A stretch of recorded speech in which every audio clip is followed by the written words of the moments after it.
다 녹음해서 다 이제 홈페이지에 올라가는 거 아시죠? 예. 제가 올라가서 이렇게 들어가서 이렇게 한 번씩 보는데, 예, 듣는데 너무 은혜가 돼요. 그러니까 열심히 잘 부르시고 또 같이 홈페이지 들어가서 한 번씩 보시면서 또 한번 은혜 받아보세요. 자, 오늘 말씀을 시작하도록 하겠습니다. 오늘 말씀의 제목은 분노입니다. 분노. 예, 우리가 인생을 살아가면서 전혀 분노를 나타내지 않고 살 수 있느냐? 그러긴 좀 어렵지 않을까 생각을 합니다. 어떻게 일주일 사시면서 한 번도 화 안 내고 사신 분 있습니까? 예. 저는 화 안 냈는데요. 나는 화를 안 냈는데 다른 사람들이 왜 화냐고 이런 경우들이 있죠. 그렇죠? 예. 어쨌든 화 안 내고 살면 좋은데 어쨌든 화를 낼 때가 있어요. 전혀 화를 안 낼 것 같은 사람도 어떤 경우들은 한 번씩 화를 낼 때가 있다는 얘기죠. 저도 웬만한 건 화를 잘 안 나는데 배고프면 가끔 화를 낼 때가 먹을 걸 안 주면 또 화를 낼 때가 가끔 있어요.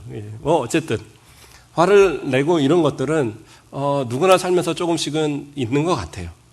그런데 화를 내는 것이 다 나쁜 것은 아닌데, 근데 화를 내는 것이 성경에서는 곳곳에서 다 분노하지 말라고, 노를 바라지 말라고 다 그렇게 가르쳐주고 있어요. 왜 그러냐?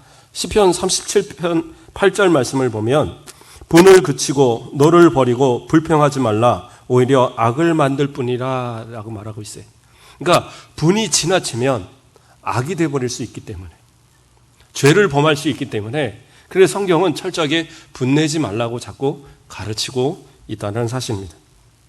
그러면 진짜 분노는 다 나쁜 거냐? 근데 때로는 분노라는 것이 꼭 나쁜 것만이 아닐 때도 있습니다. 우리가 인생을 살아가면서 분노가 때는 우리의 삶을 좀 더 좋은 쪽으로 이렇게 바꿔가는 경우도 있거든요. 욥기 32장 5절 말씀을 보면 세 사람의 입에 대답이 없음을 보고 화를 내니라. 이게 무슨 얘기냐면 엘리후라는 사람이 있는데, 우리가 이제 수요일 날마다 욥기를 살펴보고 있잖아요. 엘리후라는 사람이 있는데 욥의 세 친구가 욥하고 언쟁을 하다가 나중에는 포기를 해버려요. 그 모습을 보고 화를 내는 거예요. 엘리후라는 사람이 가장 어린 사람이에요. 세 친구에도 들지 못하는 어린 사람인데, 그가 왜 화를 냈느냐? 이것은 잘못됐다라는 거예요. 세 친구가 올바로 답을 하지 못해서 하나님의 의로움을 제대로 나타내지 못했기 때문에, 그렇기 때문에 화가 난 거예요. 그러니까 이건 뭐냐? 잘못된 것을 바로잡기 위한 분이에요.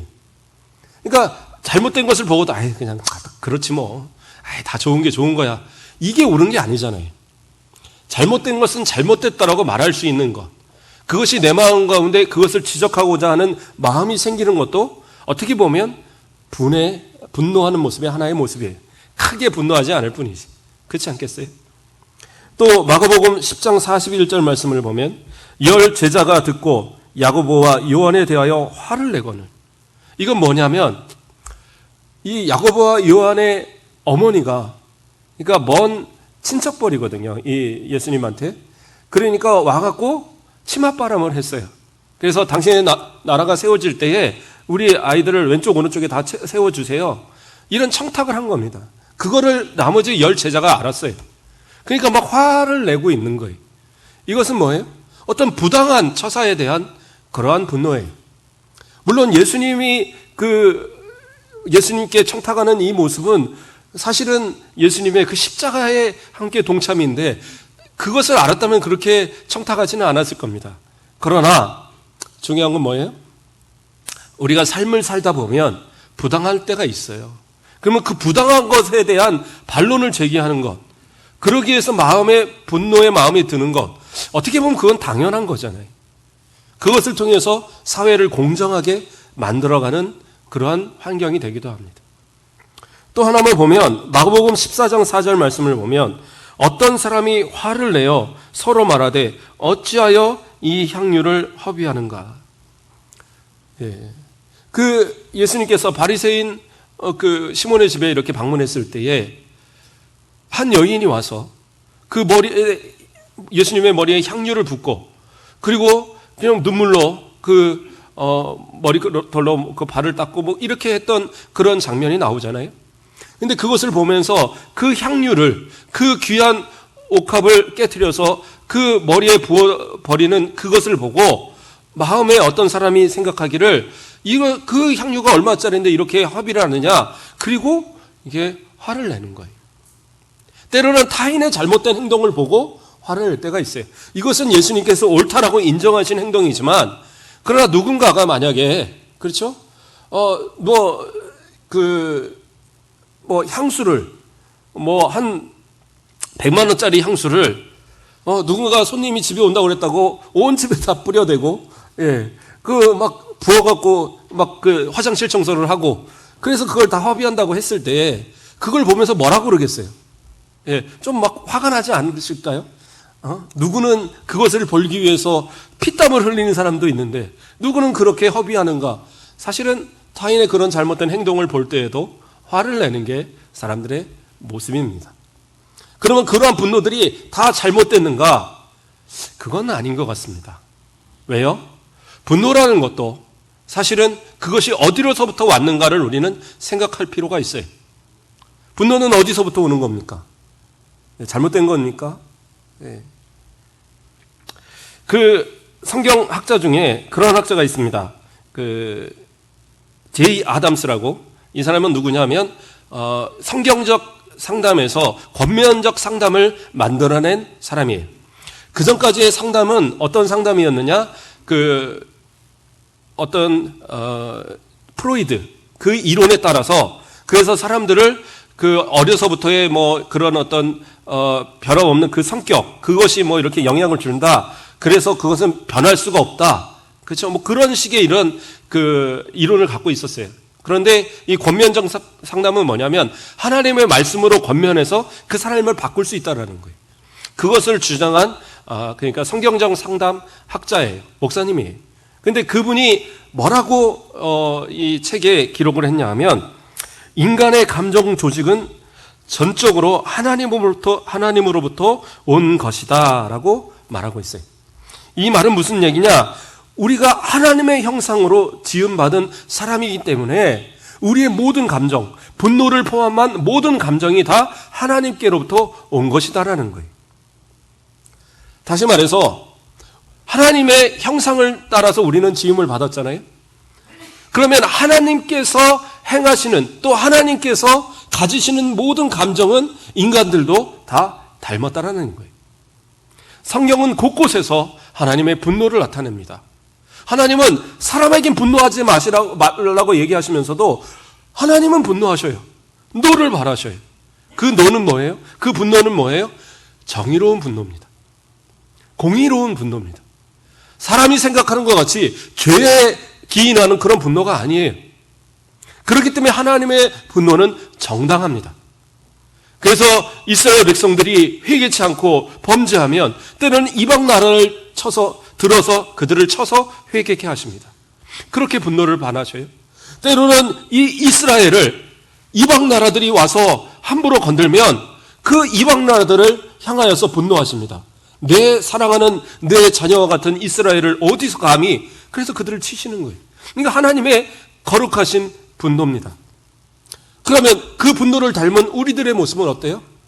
우리도 그래서 분노의 감정이 있는 거예요. 아니, 그런데 왜 성경에서는 분노하지 말라고 얘기합니까?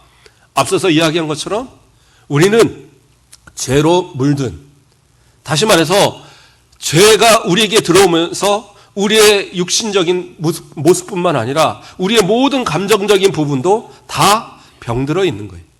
다 죄로 인하여 물들어 버린 겁니다. 그래서 우리의 분노가 우리의 스스로 제어가 되지 않아요. 그게 문제인 겁니다. 그래서 성경은 또한 예수님께서는 또 하나님께서는 우리에게 철저하게 분노하지 말라고 자꾸 말씀하고 계신 거예요. 사도 바울도 그러한 고백을 합니다.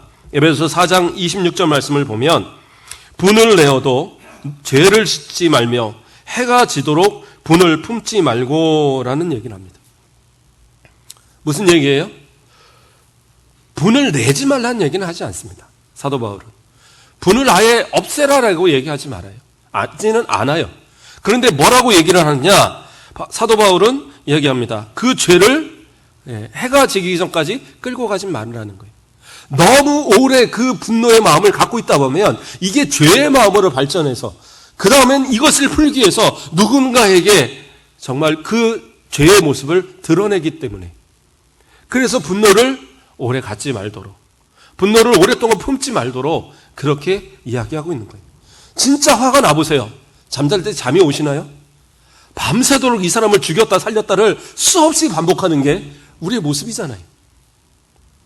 그렇기 때문에 최소한 해질 때 전에는 분노 잊어버리라 얘기하고 있어요. 우리가 잊어버릴 수 있는 방법이 있어요. 뭐예요? 하나님 앞에 맡기면 되는 겁니다. 하나님께 맡기면 되는 거예요. 우리가 용서 3번에 걸쳐서 지난 시간까지 살펴봤지만 결국은 뭐예요? 하나님께 맡기면 되는 거예요. 하나님이 일하시고 하나님이 해결하시도록 맡기면, 그러면 그 분노의 모습을 우리는 내려놓을 수 있어요. 그런데 우리가 그 분노를 내 힘 갖고 해결하려고 하니까 안 되는 거예요. 아까 말한 것처럼 우리는 죄로 너무 물들어 있는 그러한 감정이라서 우리는 자꾸 치우쳐요. 자꾸 치우쳐서 죄의 길로 간단 말이에요. 그래서 하나님께서는 우리로 분노하지 말라고 말씀하시는 겁니다. 자, 좀 더 우리가 분노를 자세히 살펴보겠습니다. 분노가 어떤 경우에 우리에게 오느냐? 그러면 우리는 그 분노를 어떻게 해결해야 되느냐? 우리는 좀 더 말씀을 통해서 살펴보도록 하겠습니다. 첫 번째로 우리는 어떤 경우에 분노하는가? 억울한 일을 당했을 때 분노합니다.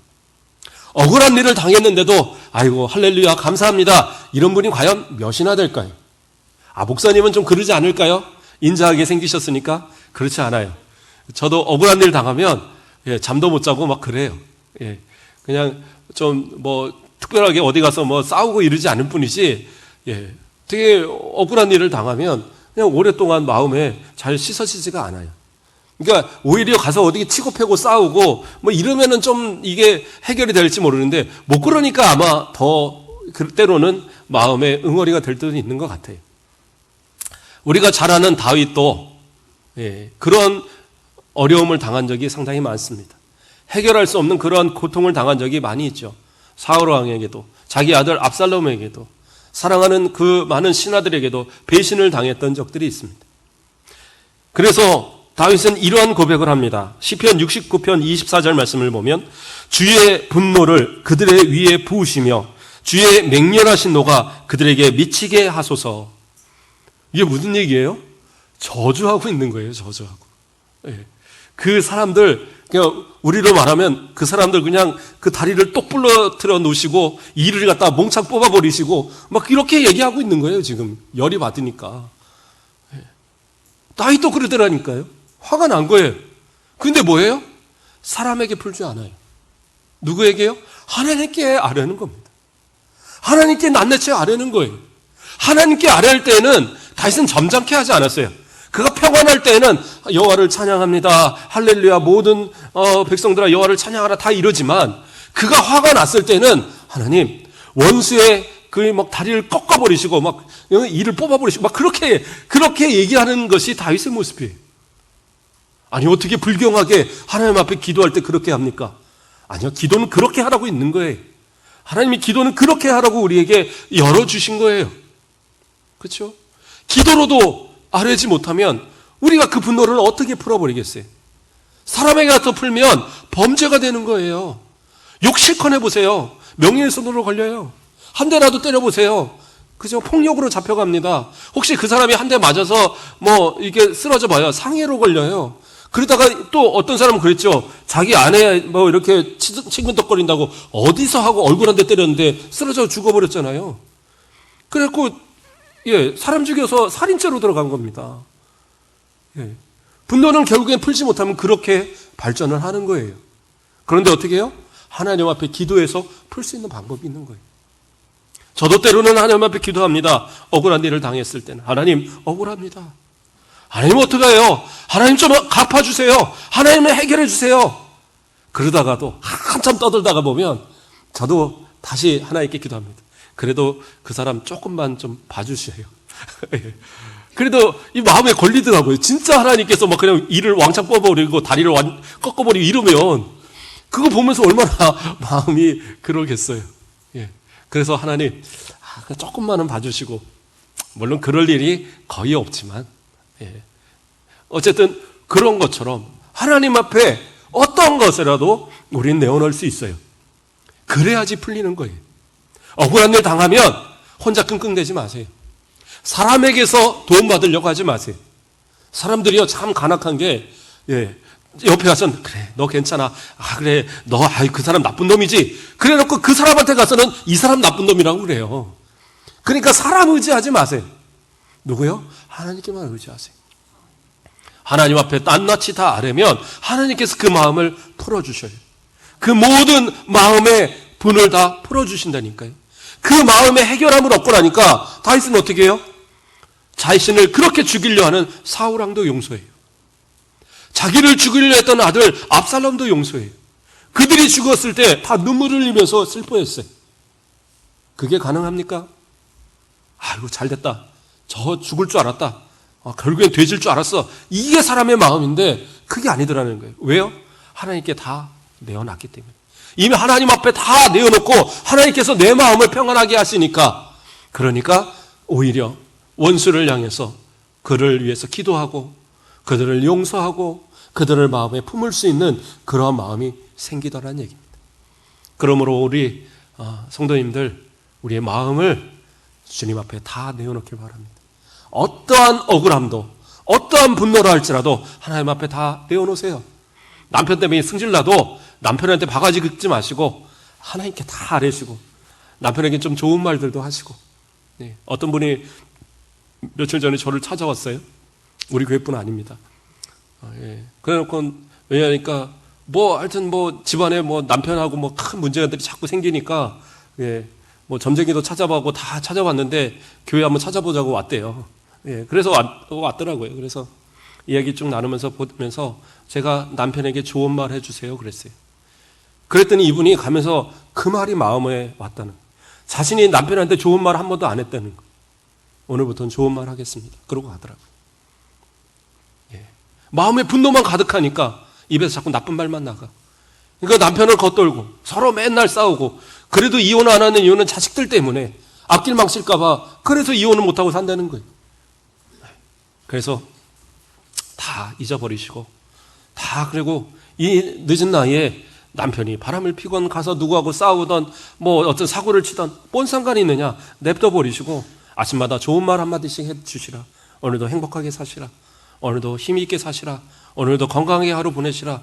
그렇게 자꾸 해보시라고. 그랬더니 그렇게 하겠다고 그러더라고요. 우리는 분노를 자꾸 마음에 품으면 자꾸 그렇게 나아가는 거예요. 그러나 이거 다 하나님 앞에 내려놓으면 그때부터는 좋은 말이 나아갈 수 있어요. 그때부터 모든 사람과 화평할 수 있어요. 원수도 사랑할 수 있고 용서할 수 있는 마음이 그때부터 생기게 된다는 사실입니다. 그러므로 우리의 분노를 하나님께 다 아뢰시길 바랍니다. 또 두 번째로 분노하는 경우가 있습니다. 두 번째 분노하는 경우는 뭡니까? 내가 속한 집단이나 내가 속한 어떤 그 상황에서 그 집단이 억울한 일을 당했을 때, 그때 집단의 억울함이 나의 억울함으로 갖게 되는 경우가 있습니다. 잠언 24장 19절 말씀을 제가 봉독해 드립니다. 너는 행악자들로 말미암아 분을 품지 말며 악인의 형통함을 부러워하지 말라. 여기서 행악자들이 나에게 행악을 직접적으로 행하는 사람에게보다는 그 무리에 대한 행함을 얘기하는 거예요. 행악을. 그러니까 우리 그리스도인들 뿐만 아니라 우리나라 사람들은 기본적으로 우리라는 그러한 속성이 되게 강하잖아요. 그래서 내한테 특별하게 어떤 피해가 오지 않아도 그 다른 사람의 문제 때문에 분을 발하는 경우들이 상당히 많습니다. 그렇죠?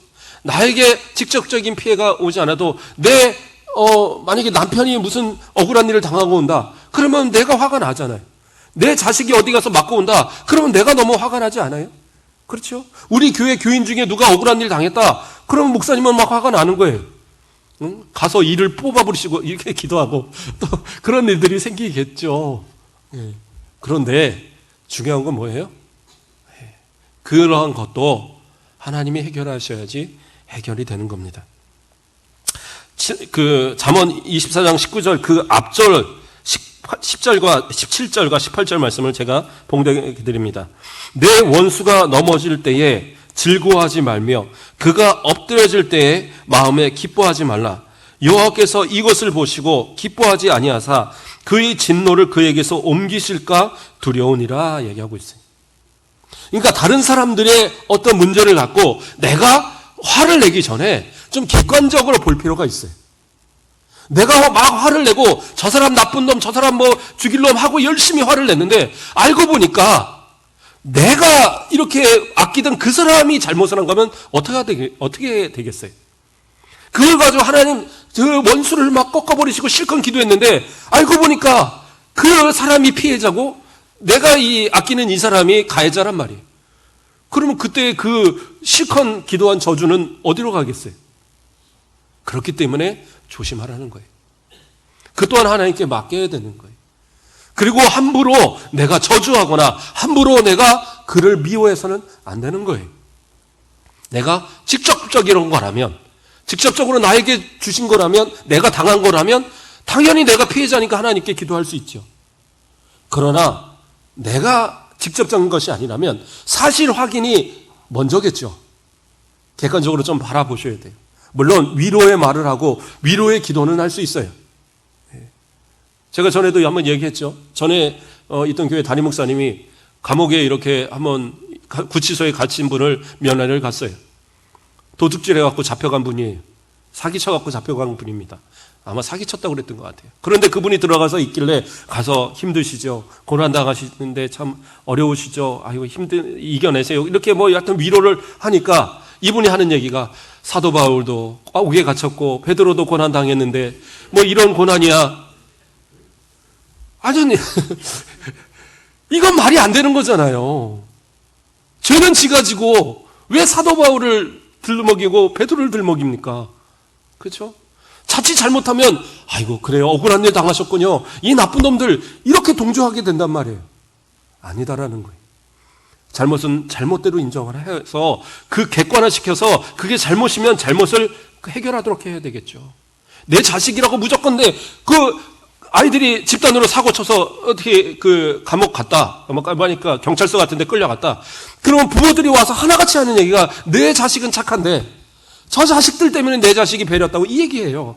알고 보면 그 자식이 주범인데 내 자식을 알라. 정말 그 좀 잘 알아야 돼요. 그렇지 않겠어요? 네. 그래서 아이들한테도 항상 얘기 좀 해주세요. 너희들이 좋은 친구 되라고. 좋은 친구 사귀라고만 얘기하지 마시고 네가 좀 좋은 친구 되라. 예. 저는 아버지가 항상 그 얘기를 하셨어요. 좋은 친구 되라고. 친구들은 여러 종류가 있을 수도 있다. 깡패도 있을 수도 있고 때로는 나쁜 짓 하는 사람들도 있을 수 있다.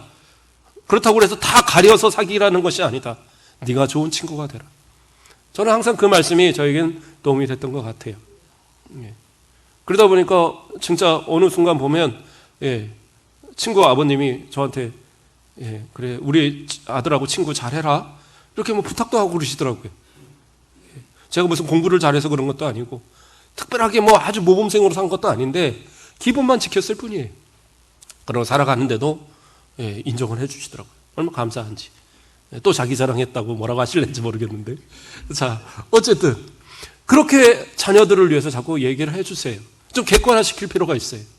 내 남편의 문제든 내 아내의 문제든 내 어떤 가족의 문제든 좀 객관화시켜서 내가 속한 가운데 있는 여러 상황도 내 직장의 문제든 내 교회의 문제든 여러 상황에서 좀 한쪽으로 치우치지 말고 좀 객관화시켜서 볼 줄 아는 그런 마음을 가져야 돼요. 그리고 그것을 하나님 앞에 기도하면서 하나님 지혜를 달라고 하나님이 이것을 바라볼 수 있는 지혜를 달라고 기도하셔야 되는 거예요. 그래서 다 100% 옳다라고 사람들이 얘기해도 아닌 것은 아닌 거예요. 하나님 앞에서 내가 이것은 정직하게 아니다라고 여겨지는 것은 아니다라고 말할 수 있는 것. 그렇죠? 그러한 모습이 온전한 모습인 것. 그러므로 집단의 어떤 그러한 분노에 있어서 휩쓸리기보다는 그것을 좀 냉정하게 바라볼 수 있는 그러한 모습. 그리고 그것을 하나님께 맡길 수 있는 그러한 모습. 그것이 분노의 해결의 모습이 된다는 사실입니다. 요나의 경우도 보면 어떻게 합니까? 민족을 향한 그는 열망이 너무 강했습니다. 그래서 요나가 니느웨로 가서 그 멸망을 이야기하고서도 하나님께 뭐라고 얘기하느냐? 하나님 멸망을 안 하실 줄 알고 제가 그것 때문에 이곳에 와서 보고 이렇게 하나님 명령을 전하지 않으려고 했던 겁니다. 저 사람들 회개하면 하나님 용서하실 거잖아요. 저는 그거 원치 않습니다. 그렇게 막 분을 얘기하죠. 근데 제가 설교하면서 얘기 드렸지만 뭐예요? 하나님께서는 이 니느웨, 다시 말해서 아수르의 수도인 이 니느웨에게 경고를 통해서 아수르에게 멸망할 북이스라엘을 예비하신 거예요. 그들을 향한 그 진노를 더 크게 만들지 않게 하기 위해서 하나님께서 긍휼을 베푸시기 위해서 그 예비 작업을 하고 계셨던 거거든요. 그러나 요나는 모르니까 민족을 향한 사랑하는 마음 때문에 그렇게 간절하게, 어떻게 보면 다시스로 도망가고 물고기 뱃속 들어갈 때까지도 버텼던 그러한 모습이었단 말이에요. 하박국도 마찬가지입니다. 하박국에게 하나님 앞에 와서 기도하면서 외쳐요. 하나님, 이렇게 이스라엘 그 지도자들이 이렇게 타락하고 이렇게 한데 하나님 가만히 두십니까? 또 저 이방 나라들이 이렇게 이 갈대아인들이 이스라엘을 못 살게 하는데 그거 가만히 두십니까? 하나님 뭐 하십니까? 하고 막 떠들었어요. 화를 냈어요, 하나님 앞에. 하나님께서 알게 하셨어요. 내가 이스라엘 분명히 쳐서 깨닫게 하실 거다. 내가 저 갈대아인들 다 가다가 내가 쓸어버릴 거야. 걱정 마. 이거 수일 내에 내가 이룰 거야. 그러면서 하나님께서 그것을 다 알려주셔요. 그러니까 하박국이 오히려 두렵습니다. 두려운 마음이 드니까 뭐라고 얘기했느냐? 진노 중에도 긍휼을 잊지 말아달라. 하나님 그 진노를 베푸시는데 하나님 긍휼을 잊지 말아주세요. 처음에는 막 하나님 앞에 다리를 꺾으시고 막 이렇게 똑같이 기도하다가 하나님이 진짜 진노하실 것 같으니까 그때는 오히려 두려운 마음. 그리고 그가 고백하는 것이 뭐예요? 무화과 나무 잎이 마르고 포도 열매가 없으며 감람나무에 솔줄이 없으며 밭에 먹을 것이 없으며 우리의 양이 없으며 외양간에 소가 없을지라도 나는 여호와로 말미암아 즐거워하며 나의 구원의 하나님으로 말미암아 기뻐하리로다. 그가 고백하는 거예요. 하나님께 맡기면 그때부터는 걱정이 없어요. 부당하다 막 분을 내고 화를 내고 그것으로 내 마음을 범죄하지 마세요. 부당한 것을 이야기하는 거 괜찮아요. 할 수 있어요. 잘못된 것을 지적하고자 분을 내는 거 할 수 있어요. 근데 그것이 지나쳐서 죄가 되면 안 되는 거예요. 그것을 조절하기 위해서는 어떻게 해요? 하나님께 기도하셔야 되는 거예요. 하나님께. 그러면 하나님은 결코 너 나쁘다고 하지 않으세요. 그 기도에 응답하시고 깨닫게 하시고 우리로 기도하게 하시고 오히려 하나님 앞에 나는 여호와로 나는 만족합니다라는 고백을 하게 만드신다는 사실이죠. 왜? 하나님께서 다 책임지실 거니까.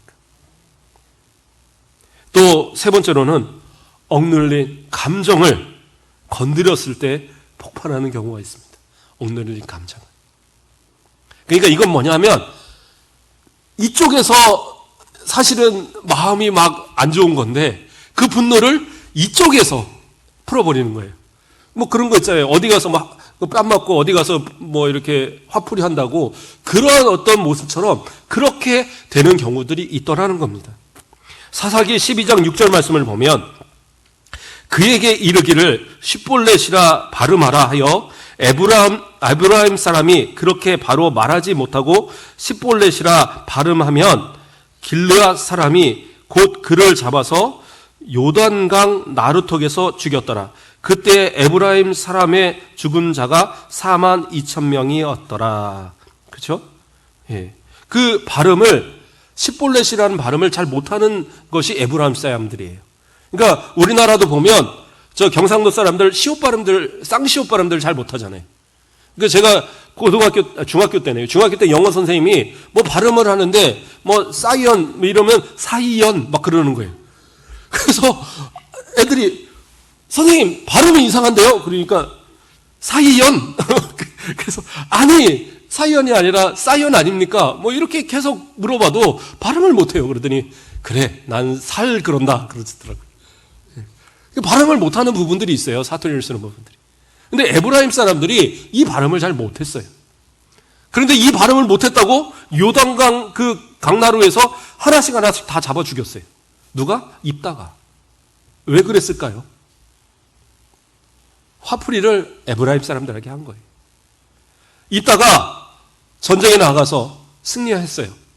근데 승리하면 어떻게 했다고 그 서원했습니까? 그 자신의 집 문 앞에서 가장 먼저 나오는 사람을 제물로 드리겠다고 그랬어요. 이건 옳지 않은 행동이에요. 하나님은 결코 허락지 않은 행동을 하고 있는 겁니다. 그런데 그가 서원했기 때문에 어쩔 수 없이 그 딸을 하나님 앞에 제물로 드렸어요. 지금 있는 대로 마음이 화가 나 있고 있는 대로 극도로 지금 막 올라 있는 상황입니다. 그런데 에브라임 사람들이 와서 뭐라 그러냐면, 야, 전쟁 나갈 때 우리 부르지 않고 왜 네 맘대로 해? 우리 무시했어? 너 안 되겠어. 우리 족속이 가서 니네 집이고 너고 다 불살라버릴 거야 하고 협박을 했어요.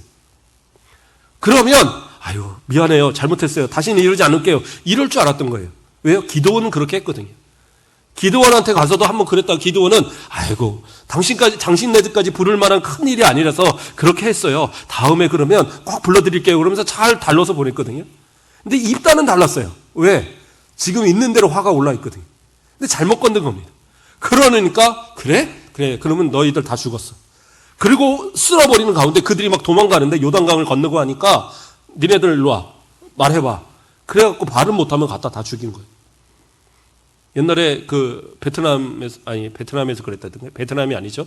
그 뭡니까? 킬링필드 거기가 어디죠? 예. 거기에서 그랬었다고 그러잖아요. 이 손에 연필 잡은 자국 있는 사람은 다 죽였대요. 예. 왜냐면 배웠다고. 너무 억울하잖아요. 이거 거의 대부분 여기 있을 거예요. 그런데 지금은 많이 없어졌습니다. 저도 컴퓨터로 치다 보니까 거의 없어지는데 연필을 많이 잡으면 여기가 이렇게 볼록한단 말이에요.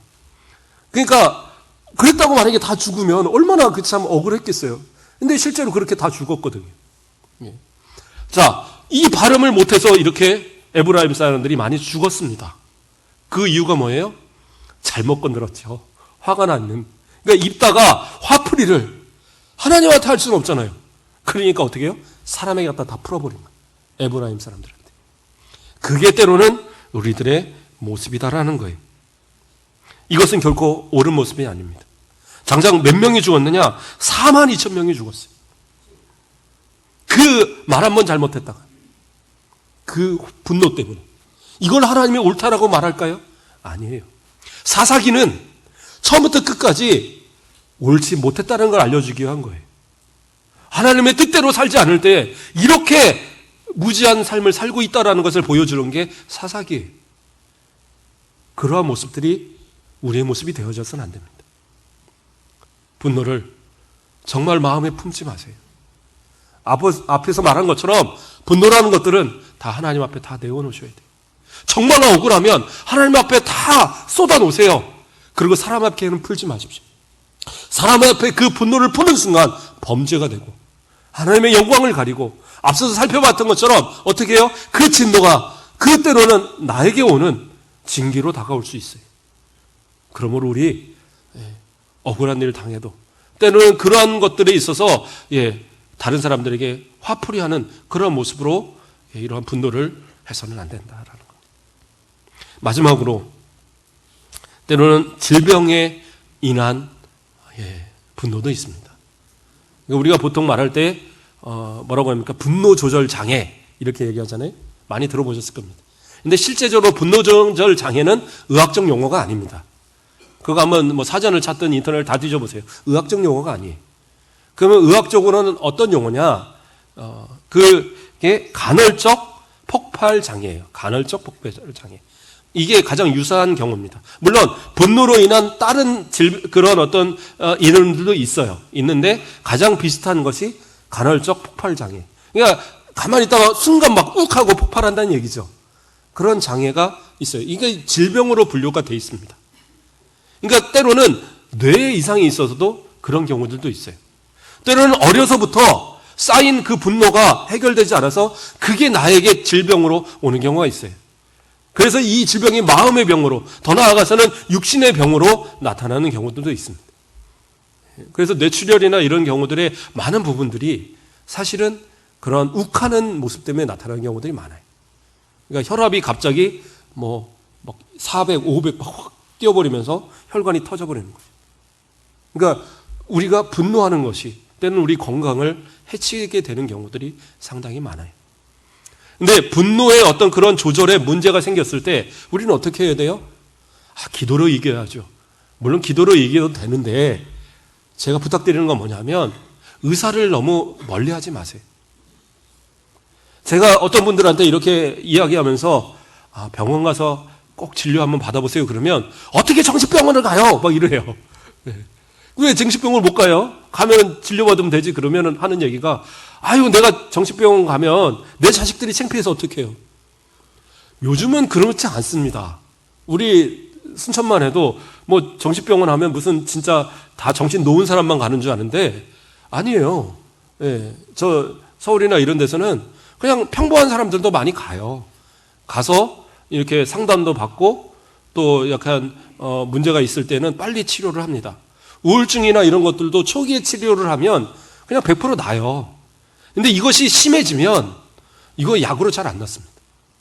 이게 대단히 심각한 정신적인 문제들을 많이 야기하거든요. 분노도 마찬가지입니다. 처음에는 가서 이렇게 상담하고 뭐 이렇게 간단하게 치료받고 이러면서 해결이 되지만 나중에 약물을 먹어서도 잘 치료가 안 돼요. 그렇기 때문에 사실은 병원도 이렇게 좀 가시는 것도 괜찮아요. 그러면 그 전에 그러면 제가 다 분노 조절 장애인가요? 아니 꼭 그런 건 아니에요.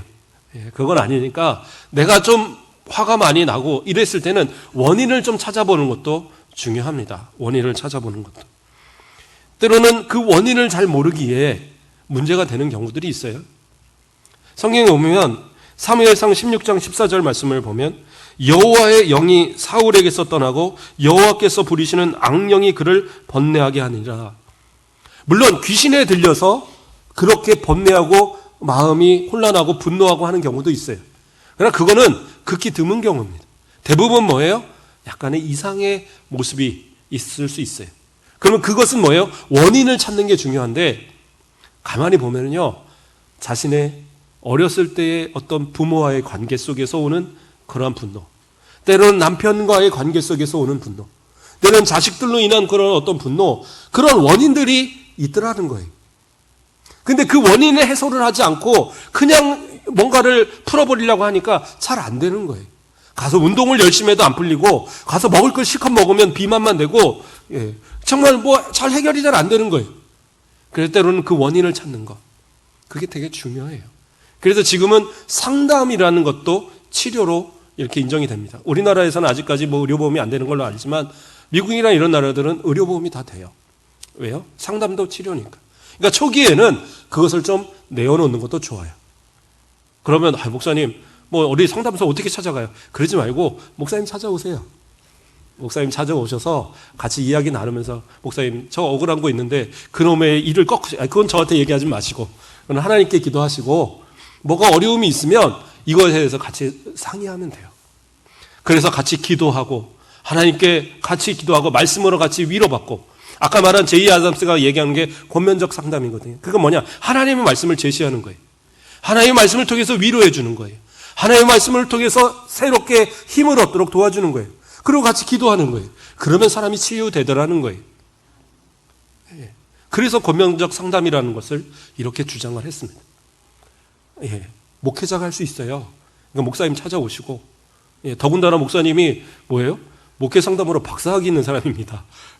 진짜 뭐 그냥 대충 가갖고 우리 학위 받은 사람 아니니까 정신대에서 제대로 코스 밟아서 배운 거니까 인정하셔도 돼요.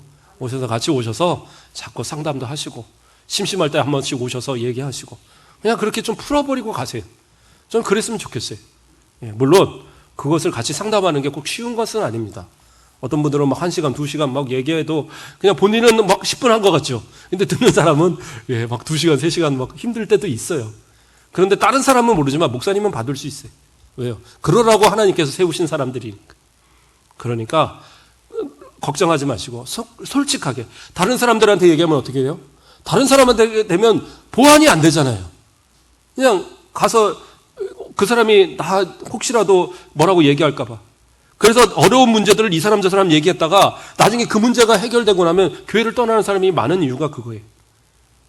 저한테 오세요. 같이 이야기 나누시고 그리고 같이 해결하고 같이 기도하고 그러면 하나님께서 그 마음의 질병도 그 육신의 질병도 해결할 수 있는 그 분노로 인한 모든 것들을 해결할 수 있는 길도 하나님께서 열어줄 줄 믿습니다. 말씀을 정리합니다. 우리는 하나님께서 주시는 은혜로 살아가는 사람들입니다. 분노가 우리의 마음을 병들게 하지 마세요. 사단이 우리의 마음을 틈타서 우리로 병들게 하지 말게 하시라는 거예요. 왜요? 분노함을 통해서 사탄이 우리를 틈탄단 말이에요. 결국에는 우리를 죄짓게 만들고 지옥 백성 만들려는 그러한 도구로 사용한다는 얘기입니다. 그러면 우리는 그렇게 해서는 안 됩니다. 하나님 앞에 온전히 다 맡기고 하나님이 주시는 평안과 하나님이 주시는 기쁨과 하나님이 주시는 감사로 이 땅을 승리하며 살아가자고요. 주님께서는 얘기하십니다. 나는 마음이 온유하고 겸손하니 나에게서 오라고, 나에게 와서 배우라고 말씀하십니다. 주님을 따라서 주님이 원하시는 방법대로 우리의 모든 분노를 주님 앞에 다 내어놓고 평안과 쉼과 위로를 받아 누리시는 저와 여러분 되시길 주님의 이름으로 축복합니다. 기도하겠습니다. 사랑의 하나님, 감사를 드립니다. 우리를 사랑하여 주시고 오늘도 하나님의 은혜 가운데에 말씀을 통하여 깨닫게 하심을 감사를 드립니다.